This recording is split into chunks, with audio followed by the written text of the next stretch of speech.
Pero está en línea, un amigo de este programa. Así es, que ya estuvo Estuvo con nosotros acá. Es doctor en historia.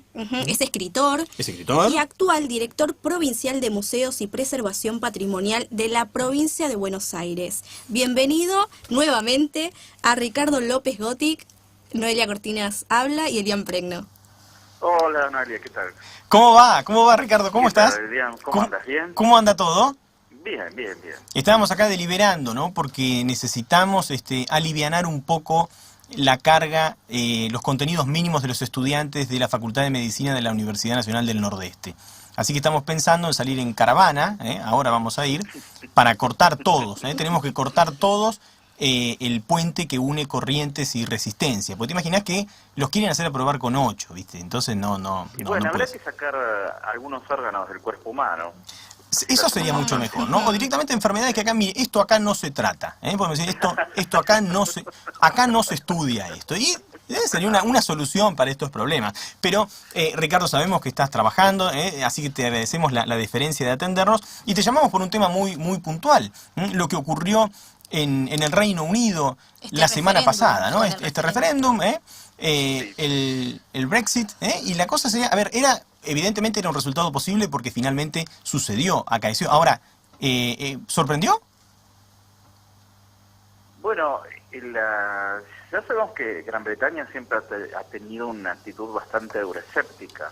Incluso antes de ingresar a la Unión Europea, e incluso en el siglo XIX se jactaba de estar en lo que llamaban el espléndido aislamiento. Eran tiempos en que tenía el Imperio Británico. Era un tercio del planeta, estaba bajo la bandera británica, con lo cual sí, se podían aislar de la Europa continental en términos políticos, no económicos. Pero siempre tuvo una actitud bastante euroscéptica. De hecho, el Reino Unido no es parte del euro, no es parte del espacio Schengen, que sí, por ejemplo, hay países que no estén en la Unión Europea que son parte del espacio Schengen. Por ejemplo, Suiza, Noruega, Liechtenstein, Islandia, son parte del espacio Schengen en el cual no hay visado entre las personas que circulan.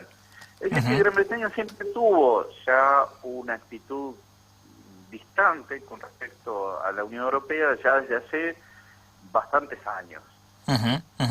Ahora, esto puede leerse como, porque siendo pragmáticos, ¿no? Una cultura pragmática, los tipos el comportamiento de los mercados mostró alguna reacción ante esto, ¿no? Sí, claro, lo que pasa es que el tema es que el Reino Unido primero probablemente deje de ser un Reino Unido. Porque el primer país que ya está intentando salirse del Reino Unido es Escocia. Y justamente uno de los argumentos a favor de la permanencia de Escocia dentro del Reino Unido en el referéndum del 2014 era que para ingresar como Escocia, como país independiente en la Unión Europea, tenía que empezar de cero todo el proceso. Claro. Sí. Con lo cual, les convenía quedarse dentro del Reino Unido para seguir dentro de la Unión Europea. Ahora bien, esto cambia totalmente. Escocia votó masivamente a favor de la permanencia en la Unión, también votó Irlanda del Norte, votaron, por ejemplo, Gibraltar, votó más del 90% a favor de seguir en la Unión Europea, con lo cual, bueno, ahí se produce una fractura bastante importante del Reino Unido porque, digamos, solamente lo que se ve en Inglaterra y Gales quieren salirse de la Unión Europea. E incluso la ciudad de Londres, ¿no? La ciudad de Londres votó a favor de la permanencia. Claro. Con lo cual hay una quiebra geográfica muy importante, hay una quiebra generacional muy importante. Eso es muy llamativo, ¿eh? Sí, eso me llamó mucho la atención. Sí. Eso, claro, los más integrados son los jóvenes, los que, digamos, viven en forma bastante cosmopolita, viajando por la Unión Europea, estudian, trabajan, van a cualquier país y son bien recibidos. Bueno, ellos han perdido eso, pero por otro lado no se han movilizado para ir a votar. Eso fue, digamos, un gravísimo error. Probablemente porque estaban en otros lugares, ¿no? Probablemente. Muchos no les interesó hasta que ocurrió. Exacto, eso te quiere decir, ¿los tipos dimensionaron que esto podía pasar finalmente o creyeron que no iba a ocurrir, Que no era posible. Bueno, claro, que no iba a suceder? No, las encuestas iban dando que se iba a dar. Que se iba a dar. Sí. Ujú, ujú. Las últimas, bueno, ya sabemos que evidentemente el oficio de encuestador ya está muy degradado, ¿no? Sí, Ujú. sí. Pero las últimas encuestas parecían dar una reversión de la tendencia. Ujú. Lo que pasa es que los argumentos del Brexit eran muy pegadizos, es decir, el rechazo a la inmigración, Claro. pero insisto, Gran Bretaña no forma parte del espacio Schengen, o sea, Ujú. ya tiene sus propias Ujú. normas migratorias, Ujú. y lo que pretenden es ser un país como Noruega o como Suiza, que sí están dentro del espacio Schengen. Claro. Claro, Es decir, claro. Esos 4 países que mencioné tienen un tratado de libre comercio con la Unión Europea sin ser parte, Ujú.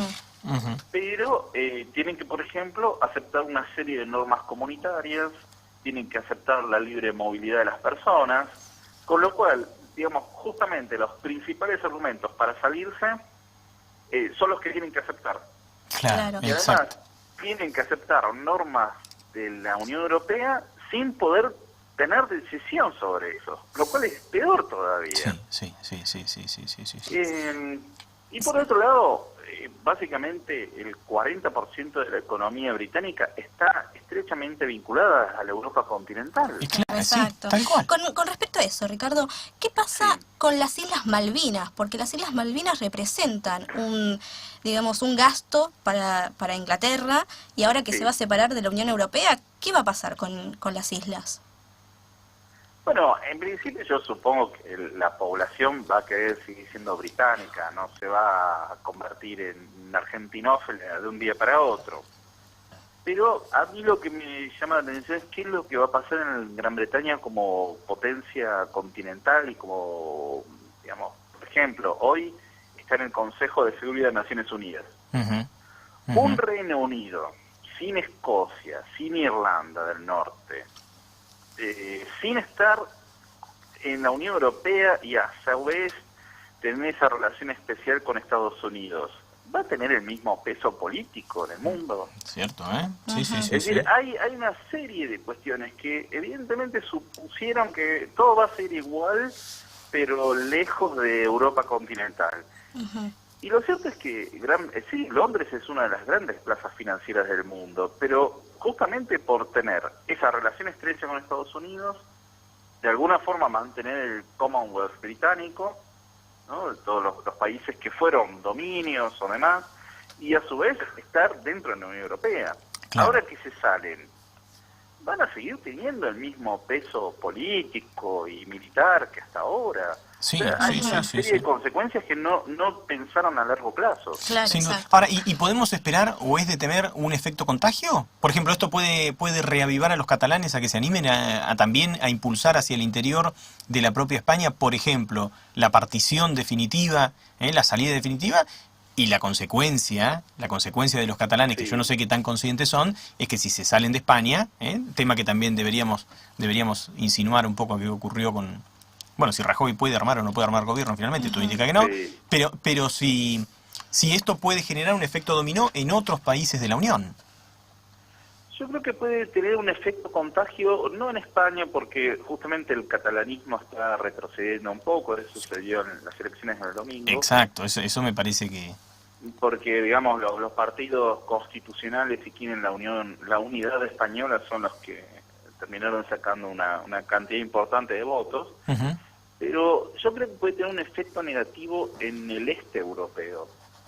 Por ejemplo, países como Polonia, Claro. Hungría, que son bastante euroscépticos, Ujú. pero a su vez la retirada británica es como que les quita un aliado importante a esos euroscépticos, Ujú. porque ellos se apoyaban mucho en las tesis justamente británicas, de bueno, sí, pero no, y no nos gusta esto y lo otro, que es muy atendible porque realmente en Bruselas se ha ido dando la construcción de una burocracia Ujú. bastante considerable. Ujú. Pero la forma de resolver la burocracia es estando dentro, no fuera de la Unión. Claro, sí, podemos ser euroescépticos cuando estamos adentro. El tema es cuando nos vamos afuera y pensar que los rumanos van a pesar igual Claro. ¿no? Pero yo creo que hay que señalar lo siguiente: en el este europeo la contribución de la Unión Europea ha sido fundamental para la democratización de esos países. Porque más allá de que, bueno, se cayó el muro de Berlín, hubo elecciones y demás, pero la Unión Europea tiene lo que se llama los criterios de Copenhague. Estos son criterios que para acceder a la Unión Europea como miembro que tienen que cumplir, que son la vigencia del Estado de Derecho, instituciones democráticas estables, transparencia, procedimientos judiciales, una economía de mercado, y de hecho se han tenido que incorporar una legislación importante que los convirtieron en democracias mucho más plenas de lo que venían siendo. Sin duda. Eso es lo que está molestando en muchos países de Europa del Este. Ese tipo de legislación, no la lucha de Bruselas. O sea, obviamente se benefician de una transferencia importante de recursos desde Bruselas hacia estos países, pero lo que molesta a países como Polonia o Hungría es que, claro, ahora se incorporan los derechos de las minorías. Exacto, claro. Y esto implica no solo minorías étnicas, sino las minorías sexuales. Y, claro, países tan ultraconservadores les resulta muy molesto. Bueno, Ricardo, la verdad se nos acaba el tiempo, pero muchas gracias por la comunicación. La verdad que nos ayudaste a entender todo esto, lo que es el Brexit y las consecuencias que puede generar, ¿no? La salida de Inglaterra de la Unión Europea. Así que nos mantenemos en contacto porque seguramente vamos a seguir con este tema. Bueno. Por supuesto que sí. Bueno, encantado. Ricardo, gracias por atendernos, ¿eh? Gracias por atendernos. Un abrazo. Chao, un abrazo. Gracias. Señores, Ricardo López Gótic y vamos a un tema. Pausita.